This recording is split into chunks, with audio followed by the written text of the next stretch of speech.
Guys, भगवान ना करे कि ऐसा कभी भी किसी के साथ भी हो, लेकिन अगर गलती से भी आपके घर पे गैस का सिलेंडर फट जाए या फिर गैस लीक होने की वजह से जान माल का नुकसान हो जाए, सो इन दिस कंडीशन आप लोग जान माल के नुकसान की भरपाई गैस सिलेंडर प्रोवाइडर कंपनी से कर सकते हो और यह आपका हक है।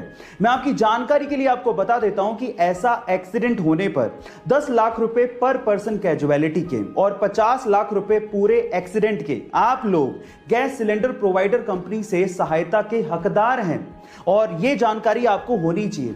गाइस, आप लोगों ने फास्ट एंड फ्यूरियस तो जरूर देखी होगी। इस फिल्म के और इस सीरीज के आप लोग दीवाने भी होंगे और स्पेशली दीवाने होंगे विन डीजल की एक्टिंग के, है ना गाइस।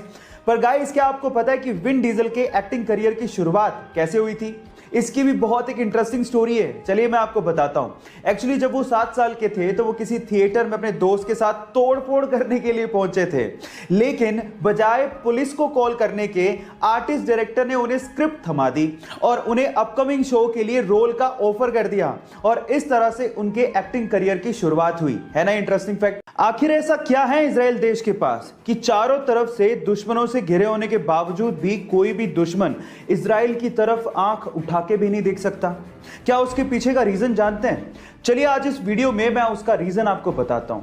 उसके पीछे का रीजन है इजराइल की खुफिया एजेंसी। जी हां गाइस, जैसे इंडिया की खुफिया एजेंसी का नाम है रो, वैसे ही इजराइल की खुफिया एजेंसी का नाम है मोसाद, जिसका मतलब होता है मृत्यु। गाइस, ये इतनी खतरनाक खुफिया एजेंसी है कि इजराइल का दुश्मन दुनिया के किसी भी कोने में छुपा हो उसे ढूंढ के सीधे ऊपर पहुंचा देती है।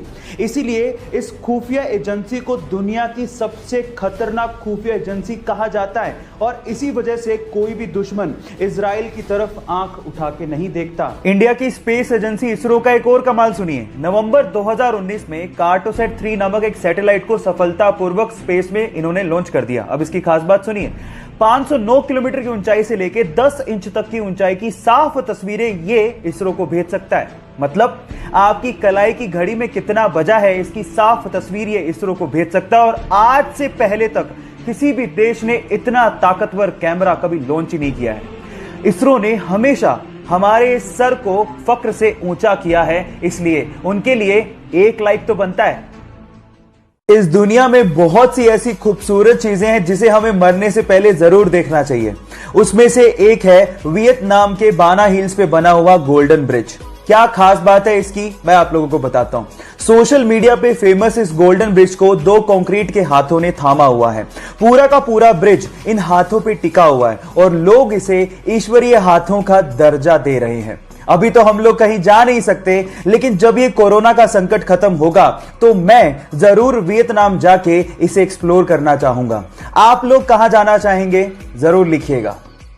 एक बार 4 लड़के मुंबई घूमने गए और वहां पर उन्होंने एक टैक्सी भाड़े पे की। एक्चुअली उस टैक्सी के ड्राइवर सरदार जी थे। अब हुआ कुछ यूं कि बोरियत की वजह से वो चारों लड़के जोक्स क्रैक करने लगे और उनमें से कुछ जोक्स सरदारों पर थे। जब भी वो सरदारों वाले जोक्स क्रैक करते, सरदार जी को बड़े ध्यान से देखते, लेकिन सरदार जी कोई रिएक्शन दे ही नहीं रहे थे। जब पूरा दिन खत्म हो गया तो उतरते वक्त उन चारों लड़कों ने सरदार जी को कहा कि हमने सरदारों पर इतने जोक्स क्रैक किए, आपको बुरा क्यों नहीं लगा? तो उन्होंने तब भी कोई जवाब नहीं दिया और 100 रुपए देते हुए कहा कि अगर तुम्हें पूरी मुंबई में कोई सरदार भिखारी मिल जाए तो उसे मेरी तरफ से 100 रुपए दान कर देना। वो चारों लड़के पूरे दिन मुंबई घूमते रहे, लेकिन उन्हें कहीं सरदार भिखारी दिखाई नहीं। तब उन्हें समझ में आ गया कि हम मजाक जरूर उड़ाते हैं, लेकिन इससे मेहनती लोग होते भी नहीं हैं। गाइस, इन सरदारों के लिए एक हार्ट तो बनता है।